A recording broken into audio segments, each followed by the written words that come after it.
एक बार की बात है, हिमालय के एक छोटे से गांव में एक बुजुर्ग साधु रहते थे। उनका नाम स्वामी पूर्णानंद था। गांव के लोग उन्हें बड़े सम्मान से देखते थे क्योंकि वे जीवन के गहरे रहस्यों को सरल शब्दों में समझा देते थे। स्वामी जी अक्सर कहा करते थे, हर आदमी पूर्ण है, उसे बस अपनी पूर्णता को पहचानना है। गांव के लोग ये सुनते तो थे, लेकिन उन्हें समझ नहीं आता था कि स्वामी जी का मतलब क्या है। एक दिन गांव के एक युवक राज स्वामी जी के पास आया। राज एक साधारण किसान था, लेकिन वह हमेशा अपने जीवन से असंतुष्ट रहता था।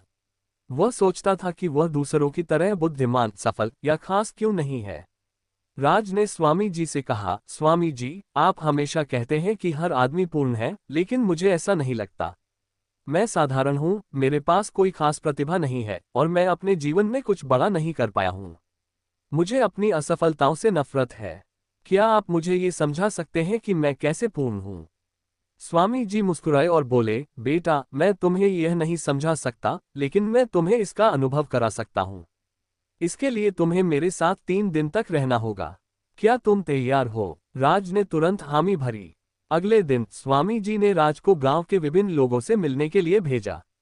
उन्होंने राज से कहा, हर व्यक्ति से बात करो और उनकी जीवन कहानी सुनो। राज ने एक लोहार से बात की जो अपने काम में माहिर था। उसने बताया कि कैसे वह छोटे छोटे औजार बनाकर अपनी रोजी रोटी चलाता है। फिर राज ने एक बुजुर्ग महिला से बात की जिसने अपने बच्चों को अकेले पाला था। उसने कहा, मैंने अपनी मुश्किलों को गले लगाया और अपनी ताकत पाई। दिन के अंत में राज स्वामी जी के पास लौटा और कहा, स्वामी जी, मैंने देखा कि हर व्यक्ति अपनी जगह पर अनोखा और महत्वपूर्ण है, लेकिन मैं अभी भी यह नहीं समझ पा रहा कि मैं कैसे पूर्ण हूँ। स्वामी जी मुस्कुराए और बोले, ये पहला कदम है बेटा। जब तुम दूसरों की कहानियों को समझते हो तो तुम्हें यह महसूस होता है कि हर किसी में कोई न कोई खूबी है। अब तुम्हें अपनी खूबी ढूंढनी होगी। दूसरे दिन स्वामी जी ने राज को जंगल में अकेले भेजा। उन्होंने कहा, तुम्हें दिन भर प्रकृति को देखना है और समझना है कि हर चीज अपने आप में पूर्ण है। राज ने देखा कि कैसे नदी बिना रुके बहती है, कैसे पेड़ बिना किसी शिकायत के छाया देते हैं और कैसे पक्षी बिना किसी चिंता के गाते हैं। उसने महसूस किया कि प्रकृति में हर चीज अपने उद्देश्य को पूरा कर रही है। शाम को जब राज वापस आया तो उसने कहा, स्वामी जी, मैंने देखा कि हर चीज अपने आप में अद्भुत और पूर्ण है, लेकिन मुझे अभी भी यह नहीं समझ आ रहा कि मैं कैसे पूर्ण हूँ।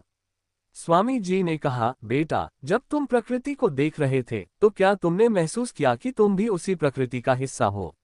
जैसे नदी बहने के लिए है, पक्षी गाने के लिए है, वैसे ही तुम्हारे जीवन का भी एक उद्देश्य है। तीसरे दिन स्वामी जी ने राज को एक बड़ा पत्थर दिया और कहा, इस पत्थर को तुम अपने घर तक ले जाओ। राज ने पत्थर उठाने की कोशिश की, लेकिन वह बहुत भारी था। उसने कई बार कोशिश की, लेकिन असफल रहा।